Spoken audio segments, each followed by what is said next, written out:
पहलगाम आतंकी हमले को लेकर अब पाकिस्तान पर किस तरीके से कार्रवाई की जाएगी, इस पर सबकी नजर टिकी हुई है। देश के चाहे बड़े राजनेता हो, चाहे छोटे राजनेता हो, या फिर देश की आम जनता हो, सबकी एक सुर में एक ही मांग है कि पाकिस्तान को उसकी भाषा में ही सबक सिखाया जाए। दरअसल जिस तरीके से सीसीएस की लगातार बैठकें हुई, कैबिनेट कमेटी ऑफ सिक्योरिटी में जो प्रधानमंत्री नरेंद्र मोदी ने बैठकें ली और उसमें निर्देश दिया गया कि भारतीय सेनाएं स्वतंत्र हैं, किस तरीके से आतंकवाद का खात्मा करना है, इस पर सेनाएं रोडमैप तैयार करें और इम्प्लीमेंटेशन करें। जिसको लेकर कांग्रेस पार्टी ने भी कहा है कि हम तो शुरुआत से ही इस पहलगाम आतंकी हमले की निंदा कर रहे हैं। यह आतंकी हमला भारत के इतिहास में पहली बार ऐसा हुआ है जब हिंदुओं को चुन चुन कर गोलियां चलाई गई हैं, निशाना बनाया गया है। क्योंकि पहलगाम की उस बैसरन घाटी में तो मुसलमानों की तादाद भी मौजूद थी। कलमा पढ़वाया गया उन जिहादी आतंकवादियों की तरफ से, बर्बरता के साथ उन्हें मौत के घाट उतारा गया। तमाम परिवारों से मिले राहुल गांधी, इसके साथ साथ जम्मू कश्मीर के श्रीनगर और पहलगाम के साथ बैसरन घाटी के उन तमाम पीड़ित परिवारों से मुलाकात की। इसके बाद देश के विभिन्न हिस्सों से भी जो व्यक्ति इसका शिकार बने, जो परिवार इसका शिकार बने, उनके प्रति भी यहाँ पर संवेदनाएं व्यक्त की। लेकिन अब राहुल गांधी बार बार ये मांग कर रहे हैं कि जो प्रधानमंत्री नरेंद्र मोदी वर्ष 2008 में जब गुजरात के मुख्यमंत्री होते थे, जब 26/11 का मुंबई अटैक हुआ, तो उस दौरान ताज होटल के बाहर ही पहुंच गए थे, सरकार से सवाल खड़े कर रहे थे, सरकार का सहयोग नहीं कर रहे थे। लेकिन आज उन्हें क्या हुआ है? क्या इंटेलिजेंस इनपुट फेलियर की जिम्मेदारी केंद्र सरकार की नहीं है? क्या जिस तरीके से आतंकवादियों ने इन्फिल्ट्रेट किया, घुसपैठ की, उसकी जिम्मेदारी सुरक्षा एजेंसियों की नहीं है? आखिरकार इतने बड़े पैमाने पर हिंदुस्तान का जो इंटेलिजेंस सिस्टम है वो कैसे फेल हो सकता है? इसकी जांच करवानी चाहिए। राहुल गांधी ने यह भी कहा है कि हम पहलगाम में हुए आतंकी हमले के खिलाफ पाकिस्तान पर कार्रवाई करने को लेकर मोदी सरकार के साथ है, केंद्र सरकार के साथ है। इसके साथ साथ उन्होंने ये भी कहा कि जम्मू कश्मीर के भी तमाम लोग जो इस हमले को जिन्होंने चश्मदीद रहे, उन्होंने जिन्होंने आंखों से देखा, उनकी आत्मा झकझोर गई और जम्मू कश्मीर के तमाम लोग भी अब पाकिस्तान पर कड़ी कार्रवाई करने की मांग कर रहे हैं। सुनिए राहुल गांधी किस तरीके से मोदी सरकार को इस पहलगाम के आतंकी हमले में पाकिस्तान पर कड़ी कार्रवाई करने का यहाँ पर समर्थन देते नजर आ रहे हैं। फ्रैंकली बहुत ज़रूरी है और आज ये शायद कास्ट सेंसस से भी ज़्यादा ज़रूरी है। मैं आज कानपुर गया और वहाँ पे जो टेररिज्म के विक्टिम थे उनसे मैंने बात की, परिवार से मैंने बात की। कोल्ड ब्लडेड तरीके से उनके बेटे को मारा गया है, बिना मर्सी के।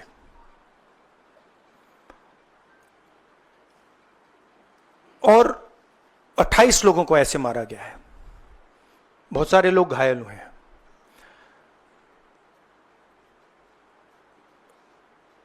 मैं इस पे कमेंट नहीं करना चाहता हूं ये कैसे हुआ।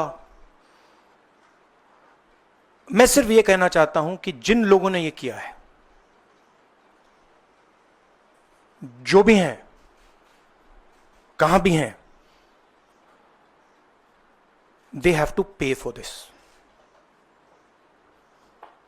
and they have to pay for it properly, not in some half-hearted way, ऐसे आलतू फालतू तरीके से नहीं। they have to pay for it properly, कि इनको याद रहे कि हिंदुस्तान के साथ ये नहीं किया जा सकता है। हमने क्लियरली ऑपोजिशन की और सरकार की मीटिंग में क्लियर हमने लाइन दी है, यूनानिमस लाइन,